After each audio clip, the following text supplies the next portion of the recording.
Bonjour tout le monde, je m'appelle Haitham Baroumi, ingénieur système Linux orienté DevOps. Donc aujourd'hui, je dois essayer de vous montrer comment vous pouvez créer des pipelines de l'intégration continue, de déploiement continu, tout ce qui concerne l'architecture DevOps pour un projet qui déjà existe et qui se communique avec le portail Azure DevOps Project. Donc, pour commencer, on va définir le projet Azure DevOps qui présente une expérience simplifiée dans laquelle vous pouvez apporter votre code existant et votre référentiel Git, repository, ou bien choisir l'un des exemples d'applications pour créer un pipeline d'intégration continue et de distribution continue vers la plateforme Azure. Donc pour cela, vous serez créer un projet Azure DevOps, en premier lieu. Donc configurer l'accès à votre référentiel GitHub tout en choisissant un framework. Configurer le Visual Studio de Team, Service et un abonnement Azure. La validation des modifications sur GitHub, déploiement automatique sur Azure. Examiner le pipeline et enfin les conditions de configuration de surveillance Azure Application Insight Monitoring. Donc pour commencer, connectez-vous à votre portail de Microsoft Azure.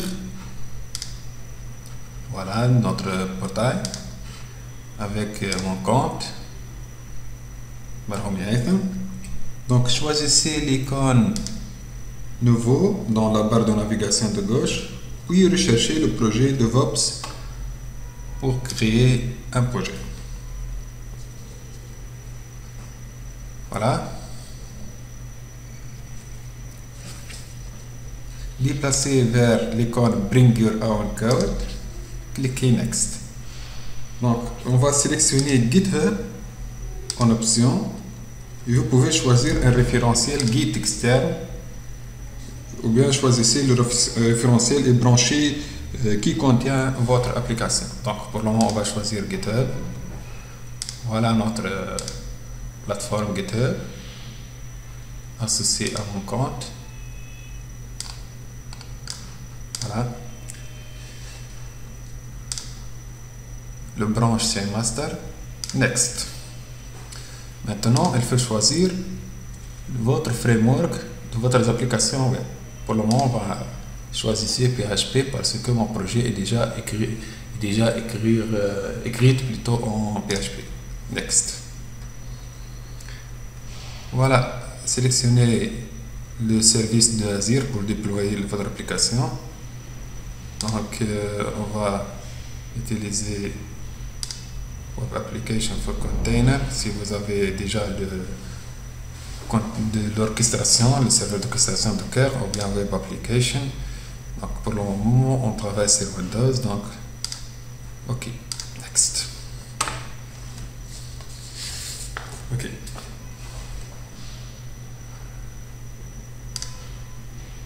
Donc, vous avez le droit de choisir pour la création de votre nouveau compte Visual Studio Team Service, soit de créer un nouveau, soit d'utiliser un qui existe. Donc, choisissez un nom pour votre projet PSS. Sélectionnez aussi votre abonnement Azure, votre emplacement, choisissez un nom pour votre application. Et lorsque vous avez terminé, il suffit de cliquer sur Down pour terminer. Donc, on va utiliser une application qui existe déjà. Donc, voilà, DevOps Tutorial by Haitham. Project name, c'est par exemple Pipeline Continuous Integration, Continuous Delivery.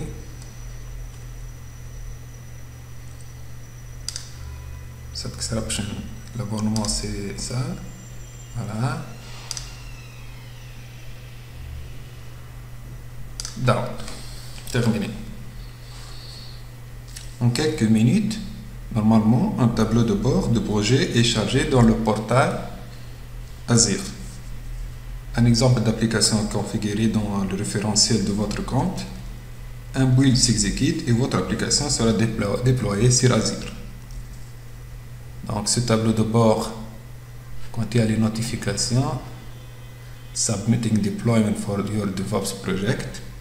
Ce tableau de bord va fournir une visibilité dans votre référentiel de votre code GitHub, votre pipeline aussi de Continuous Integration, Continuous Development et votre application dans Azure. Donc il faut attendre le déploiement de notre projet. Donc voilà, comme j'ai déjà dit, en quelques minutes, un tableau de bord de projet de notre projet est chargé dans le portail. Donc sur la côte droite, on a l'application Endpoint, c'est Pipeline, CI/CD. Donc on va sélectionner parcourir pour afficher notre application qui est en cours d'exécution. Donc voilà notre application simple PHP website. Donc hello, salut les ingénieurs, bienvenue dans le monde de DevOps. Je m'appelle Haitham Barhoumi, ingénieur système Linux. C'est exactement notre application, c'est-à-dire notre repository simple PHP website qui existe dans le GitHub. Voilà, donc c'est ça. Complète PHP.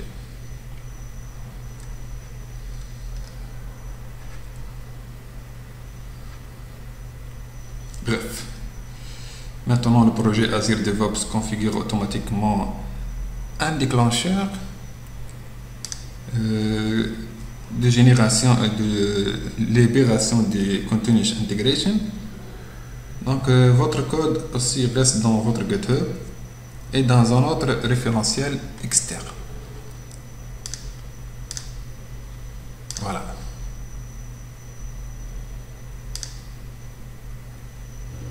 Voilà notre hub.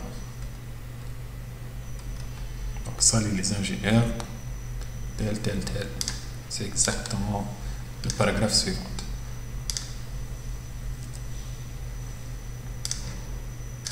Donc, de même, on peut apporter des modifications à notre application et valider la modification dans notre référentiel GitHub. On peut faire ça, donc il suffit de cliquer sur Edit this file pour le modifier.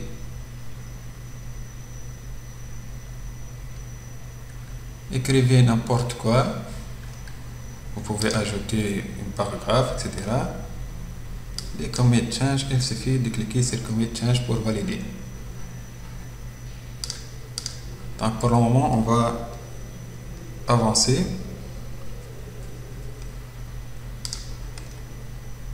On passe comment on examine le pipeline de notre Visual Studio du Team Service. Donc voilà. Le projet Azure DevOps a automatiquement configuré un pipeline complet dans notre compte VSTS. On va explorer et personnaliser le pipeline au besoin. Et suivez les étapes ci-dessous pour vous familiariser avec les définitions de version de notre VSTS build. Donc on va sélectionner build pipeline en haut de tableau. Voilà, build pipeline. On va attendre le chargement de l'application. Ce lien ouvre un onglet de navigateur, comme vous avez envoyé ça, et ouvre la définition de construction VSTS pour notre projet. On va sélectionner Edit pour le modifier.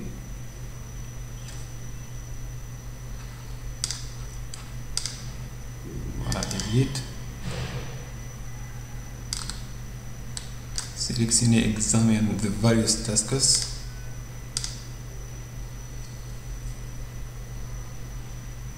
Voilà, le task scope. Vous voyez le name, le agent, etc. Vous pouvez changer le nom dans le build definition name.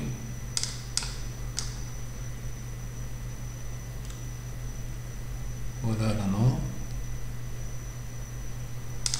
notre build definition. Vous pouvez choisir un nom.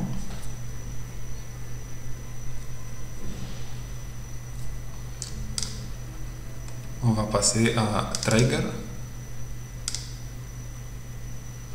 Vous voyez ça?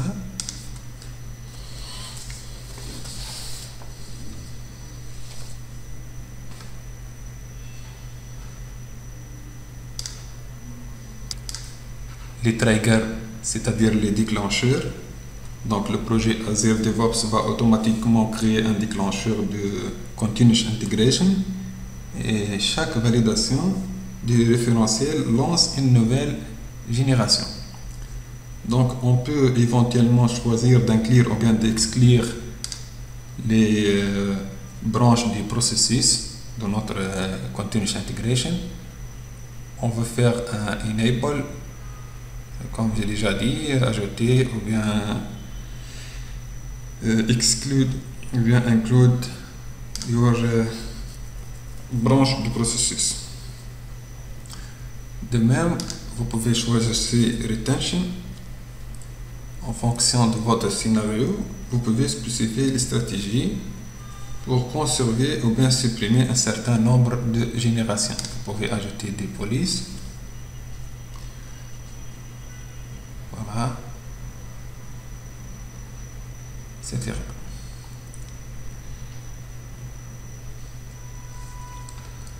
Par la suite,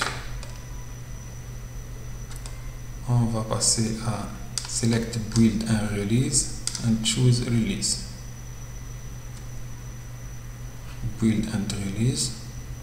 Then choisissez Release. OK.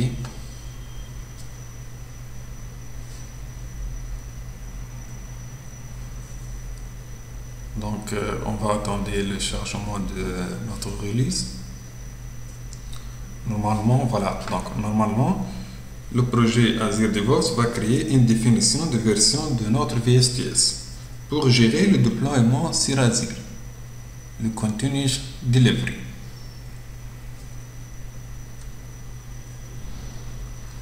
On peut choisir pour dire faire des modifications. On peut faire Edit sur la côte gauche du navigateur. Voilà, lorsque vous choisissez éditer, une nouvelle page va être affichée, contient des artefacts dans le pipeline et notre environnement de développement. Donc la définition de version contient un pipeline qui doit définir le processus de publication. Voilà. Sous artefact, on va sélectionner drop pour supprimer. Donc, sélectionnez drop. La définition de construction que vous avez examinée dans les étapes précédentes produit la sortie utilisée pour notre artefact. Voilà notre projet, la source, default version. Et le source c'est drop pour supprimer. Donc, to the right hand side of the drop icon, select the continuous deployment trigger. Donc, dans la partie droite de l'icône déposée, on va sélectionner le déclencheur de déploiement continu. Voilà, continuous deployment trigger. Enabled.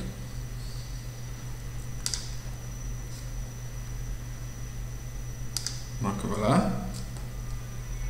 This release, c'est-à-dire cette définition de version, a un déclencheur de continuous delivery qui est activé, qui doit exécuter un déploiement chaque fois qu'un nouvel artefact de construction est disponible. Vous pouvez éventuellement désactiver le déclencheur, mais de sorte que vos déploiements nécessitent une exécution manuelle, donc manual execution.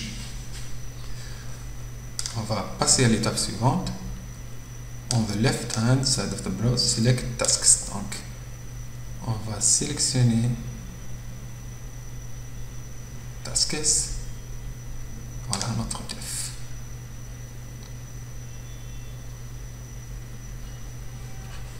Voilà. Deploy to Azure App Service. Deploy to Azure Web Service. Voilà.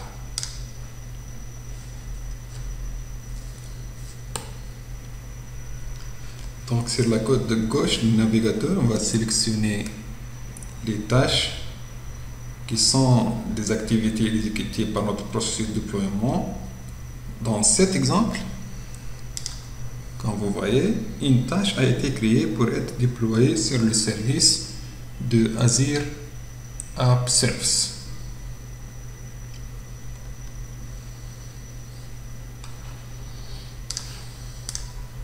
Donc sur la côte droite du navigateur, on va sélectionner afficher les versions, c'est-à-dire View Release. Cette view va montrer un historique des versions. Donc on va attendre le chargement de la page.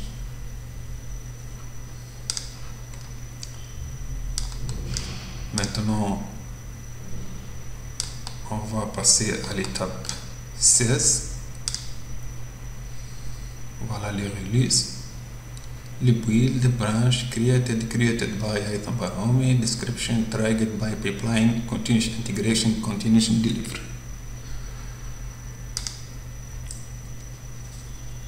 Donc on va sélectionner les points de suspension à côté de l'un de notre version, puis choisissez Open, ouvrir. Donc, il existe plusieurs menus à explorer à partir de cette view, tels qu'un résumé de publication, des éléments de travail associés et aussi des tests.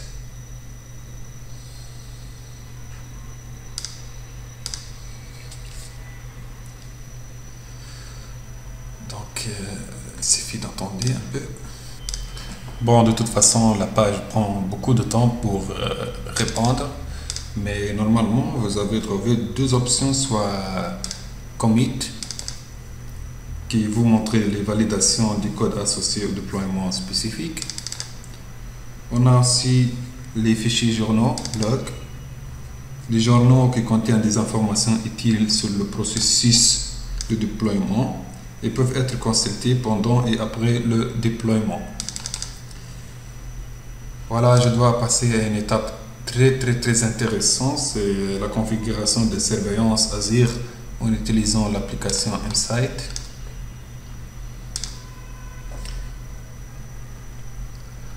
Voilà, donc on va voir notre application.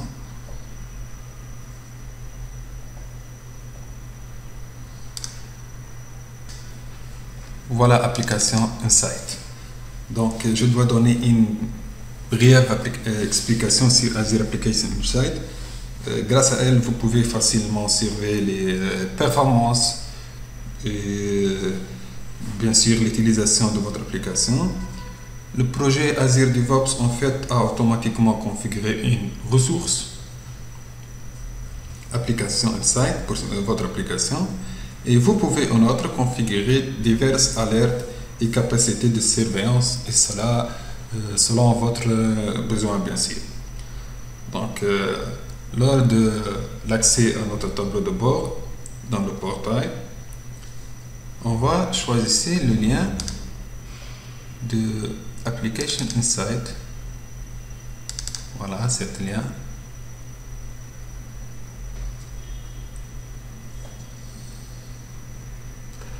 Voilà.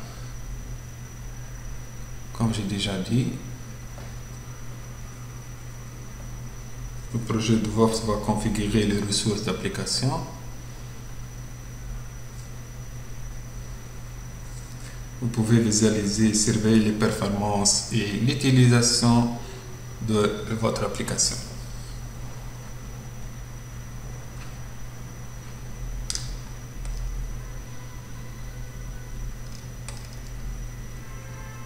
Voilà, on va sélectionner Theme Range.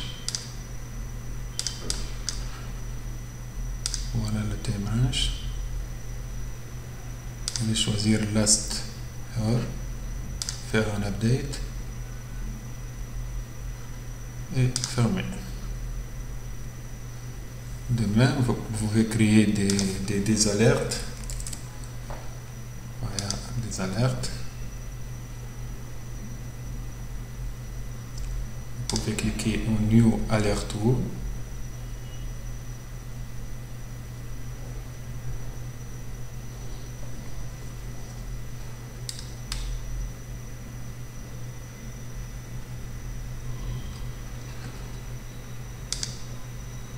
Voilà notre target. Select target.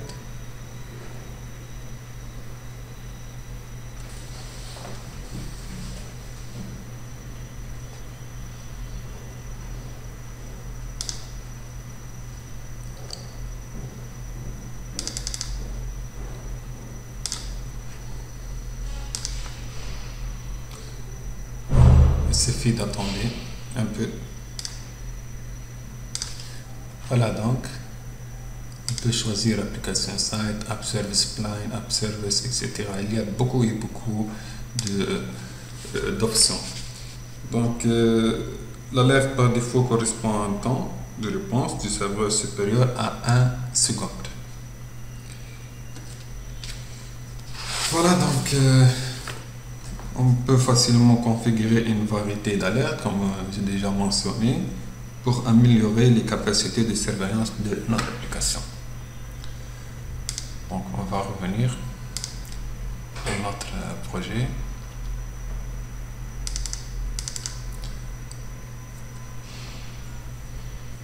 On peut aussi notifier par email les propriétaires, les contributeurs et les lecteurs.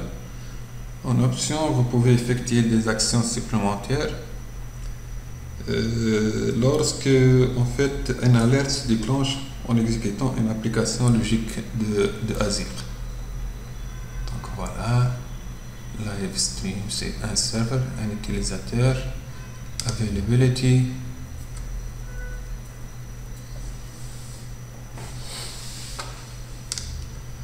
Voilà, vous pouvez sélectionner availability et ajouter des tests, add des tests.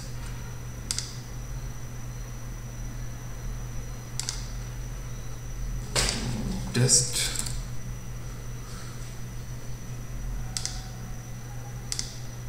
L'URL c'est pipeline CICD, c'est-à-dire notre application en fait. C'est ça, pipeline CICD. Voilà, chaque 5 minutes. Success. Le code de retour et vous pouvez créer pour créer un test.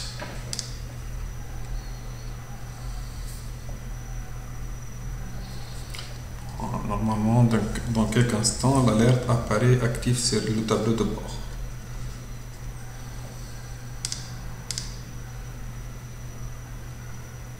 Voilà, there are no availability test results in this time period. Raison de plus. On peut aussi choisir disponibility. Il y a App Map. Il y a beaucoup d'autres options.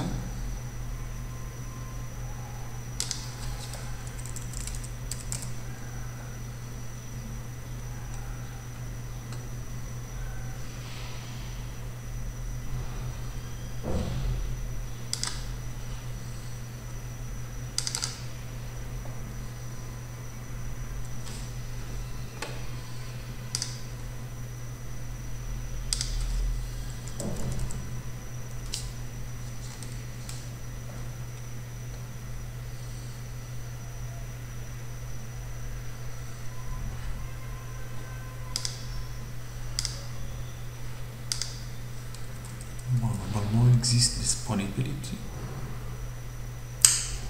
Bref, c'est pas la peine.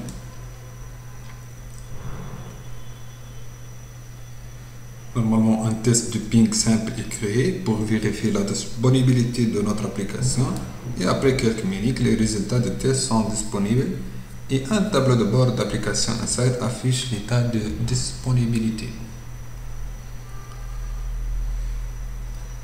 Donc voilà, de cette façon nous avons terminé aujourd'hui notre vidéo.